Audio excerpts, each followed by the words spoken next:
Rolex brand అంబాసిడర్‌గా Virat కోహ్లీని తీసుకోదు. ఎందుకంటే విరాట్ కోహ్లీకి 250 మిలియన్ ఫాలోవర్స్ ఉన్నప్పటికీ రోలెక్స్ అనేది విరాట్ కోహ్లీని బ్రాండ్ అంబాసిడర్‌గా తీసుకోదు. సో, ఎందుకంటే మనం చూస్తున్నట్లయితే క్రికెట్ ఒక 100 మెంబర్స్ చూస్తే అందులో ఒక 7-8 మెంబర్స్ మాత్రమే వాళ్ళు మిలియనర్స్ ఉంటారు. రోలెక్స్‌కి వాళ్ళనైతే పనికిరారు. విరాట్ కోహ్లీ అనేది బ్రాండ్ అంబాసిడర్ అనేది సెట్ అవ్వదు.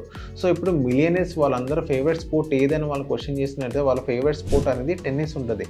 సో, టెన్నిస్ మోర్ దాన్ 50% అందులో మిలియనర్స్ ఉంటారు. సో, ఇప్పుడు మనం చూసుకున్నట్లయితే టెన్నిస్ ఒక 10 మెంబర్స్ చూసినప్పటికీ అందులో 7-8 మెంబర్స్ వాళ్ళు మిలియనర్స్ ఉంటారు. సో, టెన్నిస్ ఎవరైతే వాళ్ళు గేమ్ బాగా ఆడతారో వాళ్ళని వాళ్ళ బ్రాండ్ అంబాసిడర్‌గా రోలెక్స్ అనేది ఇది తీసుకుంటుంది. నెక్స్ట్ F1 రేసింగ్ ఉండేది. ఇప్పుడు F1 రేసింగ్‌లో ఎవరైతే వాళ్ళు డ్రైవర్స్ ఉన్నారో వాళ్ళని మళ్ళీ వాళ్ళ బ్రాండ్ అంబాసిడర్‌గా రోలెక్స్ అనేది వాళ్ళని పికప్ చేస్తుంది. సో, ఇక్కడ రోలెక్స్ అనేది ఇప్పుడు వాళ్ళ గేమ్ ఎలా ఆడుతుందంటే ఎవరైతే ఒక 10 మెంబర్స్ అయినా వాళ్ళు చూసి ఎవరైనా ఆడియన్స్ చూస్తే అందులో మోర్ దాన్ 50% అనేది వాళ్ళ వాచ్ అనేది పర్చేస్ చేసే వాళ్ళ దమ్ అనేది వాళ్ళలో ఉండాలి. రోలెక్స్ అనేది అలా బ్రాండింగ్ చేసుకుంటుంది.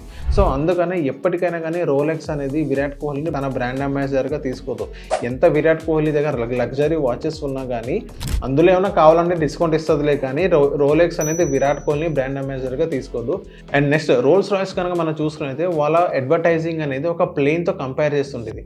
ఒక 300 కోట్ల రూపాయల ప్లేన్ కొంటారా జస్ట్ ఒక 5 to 10 crores వరకు రోల్స్ రాయ్స్ తీసుకుంటారని అలా కంపేర్ చేసుకుంటుంది. సో, చాలామంది 300 కోట్ల కంటే ఇప్పుడు రోల్స్ రాయ్స్ పికప్ చేసుకుంటారు. వాళ్ళ బిజినెస్ కూడా చాలా ఈజీగా ఉండేది అనమాట రోల్స్ రాయ్స్‌ది. ఇలాగే చాలామంది బిగ్ ప్లేయర్స్ అనేది వాళ్ళ బిజినెస్ గేమ్ అనేది ఇలా ఆడతారనమాట. ఈ రీల్ ఎలా ఉందో మీరు కింద కమెంట్ చేయండి.